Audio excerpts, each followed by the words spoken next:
요즘 나는 혼자 있을 때 내 이름을 자주 불러봅니다. 아무도 없는 집에서 굳이 소리내어 말하지 않아도 되는데 내 이름을 조용히 불러봅니다. 누가 들을까 봐서가 아니라 내가 잊을까 봐서입니다. 이름이라는 게 참 이상합니다. 태어날 때부터 불려왔고 평생 수없이 들어왔고 한 번도 의심해 본 적 없던 것인데 어느 순간부터 확인이 필요해졌습니다. 그래, 이게 내 이름이지. 그 생각을 마음속으로 몇 번이고 되뇌어야 안심이 됩니다. 언제부터였을까요? 이런 버릇이 생긴 게 아마도 물건을 찾으러 방에 들어갔다가 한참을 서서 멍하니 서 있었던 날부터였을 겁니다. 내가 왜 여기 왔지? 잠깐이었고 금방 떠올랐지만 그 순간 가슴 한쪽이 쿵 하고 내려앉았습니다. 그 전까지는 남 이야기 같았습니다. 치매라는 단어도 기억을 잃는다는 말도 뉴스 속 이야기였고 드라마 속 설정이었습니다. 그런데 아주 사소한 순간 하나가 모든 생각을 바꿔놓았습니다. 사람 이름이 혀끝까지 올라왔는데 끝내 나오지 않았을 때 나는 웃으며 넘겼지만 속으로는 웃지 못했습니다. 설마 아직은 아니겠지? 그날 이후로 나는 날짜를 한 번 더 확인하고 약속 시간을 2번 적고 사람 얼굴을 유난히 오래 봅니다. 혹시 이 얼굴을 언젠가 기억하지 못하게 될까봐. 거울 앞에 서 있는 시간이 늘어난 것도 그 즈음부터였습니다. 주름이 늘어서가 아니라 살이 처져서가 아니라 혹시 어느 날 이 얼굴을 보고도 아무 느낌이 없을까봐 겁이 났기 때문입니다. 이 사람이 나였나?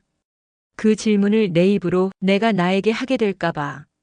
치매가 무서운 이유는 기억을 잃어서가 아닙니다. 사실을 잊는 건 다시 들으면 됩니다. 날짜를 잊는 건 달력을 보면 됩니다. 하지만 나를 잊는다는 건 아무도 대신 알려줄 수 없습니다. 그래서 나는 오늘도 이름을 불러봅니다. 확인하듯 붙잡듯 놓치지 않겠다는 마음으로. 괜찮아. 아직은 내가 나를 알고 있으니까. 이 생각이 얼마나 갈지는 모르지만 지금 이 순간만큼은 분명히 느낍니다. 아직은 괜찮다는 걸. 하지만 마음 한켠에서는 이 질문이 조용히 고개를 듭니다. 만약 정말로 그날이 온다면 나는 어떤 기분일까? 이 이야기는 거기서부터 시작됩니다. 사람들은 말합니다. 기억이 좀 없어지는 거지 뭐. 나이 들면 다 그래. 그 말이 틀린 건 아니라는 걸 나도 압니다. 그런데 정작 그 일이 내 이야기가 되려고 하면 말처럼 가볍지 않습니다. 기억을 잃는다는 건 단순히 어제 뭘 먹었는지 잊는 게 아닙니다.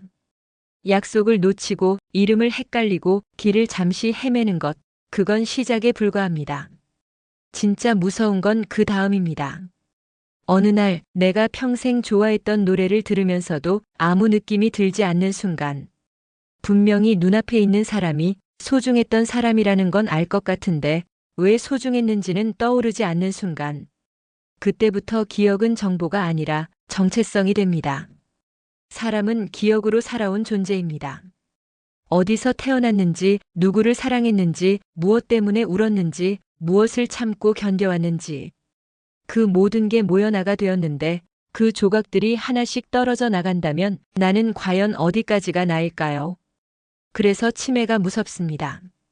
병이라서가 아니라 서서히 내 인생이 지워지는 것 같아서요. 더 무서운 건 그 과정이 아주 조용하다는 겁니다. 번개처럼 한 번에 오지 않습니다.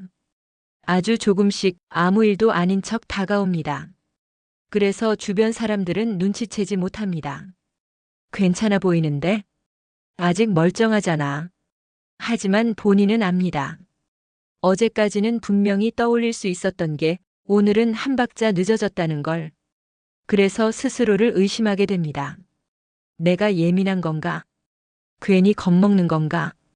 그러다 문득 이런 생각이 듭니다. 만약 정말로 기억이 사라진다면 그 사실조차 나는 인지할 수 있을까? 모른다는 게 가장 무섭습니다. 아프다는 걸 아프다고 말할 수 없는 상태. 무너지고 있다는 걸 알지 못한 채 무너지는 상태. 그게 사람을 더 외롭게 만듭니다. 그래서 나는 가끔 일부러 옛 이야기를 떠올립니다. 어릴 적 집, 처음 사회에 나갔던 날, 처음으로 어른이 되었다고 느꼈던 순간, 그 기억들을 하나하나 더듬으면서 속으로 말합니다. 아직은 있구나. 아직은 남아있구나. 하지만 이 안도감이 영원하지 않다는 것도 알고 있습니다. 그래서 두려움은 점점 질문으로 바뀝니다. 그날이 오면 나는 어떤 표정일까? 나는 나를 어디까지 기억할 수 있을까? 그리고 그 질문 앞에서 사람은 자연스럽게 다음 생각으로 나아가게 됩니다. 만약 정말로 기억이 흐려진다면 그때 나를 지켜줄 수 있는 건 무엇일까? 그 답을 찾으려고 나는 이야기를 계속합니다. 이 두려움은 쉽게 꺼낼 수 있는 이야기가 아닙니다. 치매가 무섭다고 말하면 사람들은 대개 이렇게 반응합니다. 아직 젊잖아. 너무 앞서 걱정한다. 생각이 많아서 그래. 그래서 대부분은 입을 다뭅니다. 하지만 말하지 않는다고 사라지지는 않습니다. 이 두려움은 밤에 더 선명해집니다. 불을 끄고 누웠을 때, 집안이 조용해졌을 때 문득 이런 생각이 머리를 스칩니다. 만약 내가 나를 잃어가고 있다면 누가 제일 먼저 알게 될까? 대답은 쉽게 나오지 않습니다. 가족일까요? 아니면 나 자신일까요? 솔직히 말하면 나는 내가 제일 늦게 알게 될 것 같다는 생각이 듭니다. 그래서 더 무섭습니다.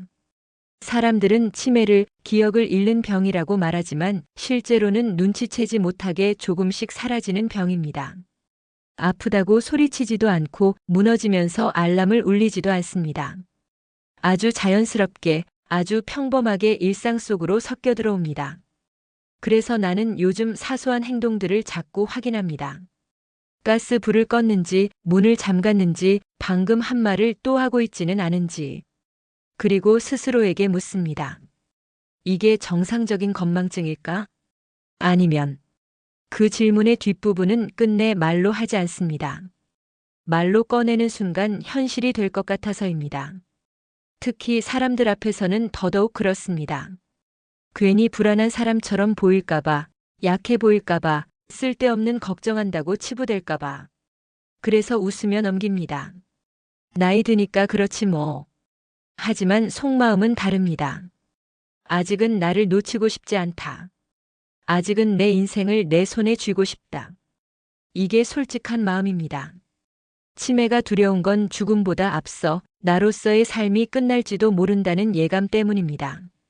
숨 쉬고 걷고 말하고 있어도 내가 아니라면 그건 살아있는 걸까요? 그래서 사람들은 이 공포를 숨깁니다. 아무도 크게 아프지 않은데 무너지고 있다고 말하고 싶지 않기 때문입니다. 하지만 이 이야기를 지금 듣고 있는 당신도 어쩌면 나와 같은 생각을 한 적이 있을지 모릅니다. 아무에게도 말하지 않았지만 혼자서만 조용히 떠올렸던 질문. 만약 그날이 온다면 나는 어떻게 살아야 할까? 이제 그 질문에서 눈을 돌리지 않으려 합니다. 왜냐하면 이 두려움의 끝에는 우리가 붙잡을 수 있는 것이 분명히 있기 때문입니다. 두려움이 있다고 해서 아무것도 할 수 없는 건 아닙니다. 오히려 이 두려움이 있다는 건 아직 우리가 잃지 않은 것이 많다는 뜻입니다. 모든 걸 잊어버린 사람은 미리 겁먹지 않습니다. 걱정조차 기억해야 할 수 있는 감정이니까요. 그래서 지금 이 불안은 약함의 증거가 아니라 정신이 또렷하다는 증거이기도 합니다. 그렇다면 우리는 무엇을 붙잡아야 할까요? 정답은 기억 그 자체가 아닙니다. 기억은 억지로 붙잡으려 할수록 더 빠르게 손가락 사이로 빠져나갑니다. 대신 우리가 붙잡아야 할 건 지금입니다. 아침에 눈을 떴을 때 창문으로 들어오는 빛을 한 번 더 느끼고 밥을 먹을 때 맛을 급히 넘기지 않고 사람과 대화할 때 눈을 보고 말하는 것. 이런 사소한 순간들이 기억보다 오래 남습니다. 이상하게 들릴지 모르지만 사람은 기억보다 감정으로 더 오래 남습니다. 어떤 말을 했는지는 잊어도 그 사람이 주었던 따뜻함이나 불편함은 오래 남듯이 말입니다. 그래서 나는 요즘 하루에 한 번은 의식적으로 나 자신에게 말할 겁니다. 오늘은 어땠어? 지금 기분은 괜찮아? 이건 기억력 테스트가 아닙니다. 나를 사람으로 대하는 연습입니다. 그리고 내 이름을 부를 때도 이제는 확인하듯 부르지 않습니다. 다독이듯 부릅니다. 오늘도 잘 버텼다. 이 말 한마디가 기억을 지켜주지는 못해도 나를 지켜줄 수는 있습니다. 중요한 건 모든 기억을 끝까지 안고 가는 게 아니라 지금 이 순간의 나를 존중하는 겁니다. 설령 언젠가 기억이 흐려지는 날이 오더라도 지금 이렇게 나를 아끼는 시간들은 헛되지 않습니다. 왜냐하면 그 시간들은 이미 잘 살아낸 삶으로 존재했기 때문입니다. 우리는 완벽하게 기억하기 위해 사는 게 아닙니다. 의미 있게 느끼며 살기 위해 사는 겁니다. 그래서 두려움이 올라올 때마다 나는 이 문장을 떠올립니다. 나는 지금 내 인생을 살고 있다. 이 생각이 모든 공포를 없애주지는 않지만 적어도 나를 다시 지금으로 데려옵니다. 그리고 이제는 마지막으로 이 이야기를 마무리해야 할 때가 다가오고 있습니다. 이 모든 두려움 끝에서 우리가 스스로에게 꼭 해줘야 할 말이 남아있으니까요. 어쩌면 우리는 이미 알고 있었는지도 모릅니다. 치매가 무서운 이유가 기억을 잃어서가 아니라 기억을 잃은 뒤에 나를 상상하게 만들기 때문이라는 걸. 그래서 이야기의 끝에서 나는 다시 가장 처음으로 돌아옵니다. 이름을 부르던 순간으로. 이제는 확인하기 위해서가 아니라 안아주듯 내 이름을 부릅니다. 혹시 언젠가 이 이름을 선명하게 기억하지 못하는 날이 오더라도 그 사실 하나만큼은 믿고 싶습니다. 내가 한 번도 대충 살지 않았다는 것. 기억하지 못하게 되더라도 성실하게 살았던 시간은 사라지지 않는다는 것. 우리는 모든 걸 기억해서 의미 있는 존재가 되는 게 아닙니다. 울었던 날이 있었고 참았던 날이 있었고 그래도 다시 일어났던 날들이 쌓여서 이미 충분한 인생이 되었습니다. 혹시 이 영상을 들으며 가슴이 조용히 아파오는 분이 있다면 그건 당신이 아직 자기 인생을 사랑하고 있다는 증거입니다. 두려움이 있다는 건 끝났다는 뜻이 아니라 아직 놓고 싶지 않다는 뜻입니다. 그러니 오늘만큼은 이렇게 말해도 됩니다. 괜찮아. 지금은 내가 나를 알고 있어. 그리고 내일도 그 다음 날도 완벽하지 않아도 괜찮습니다. 기억이 흐려질까봐 오늘을 망치지 마세요. 오늘을 살아낸 사람만이 내일을 맞이할 수 있으니까요. 혹시 이름이 가물거리는 날이 와도 사랑받았던 기억, 누군가를 아꼈던 마음은 이미 당신 안에 흔적으로 남아 있습니다. 그 흔적은 지워지지 않습니다. 그래서 마지막으로 이 말을 남기고 싶습니다. 당신은 기억으로만 존재하는 사람이 아닙니다. 당신은 살아온 시간 그 자체입니다. 그래도 당신은 여전히 당신입니다. 행복담소였습니다. 구독과 좋아요는 사랑입니다.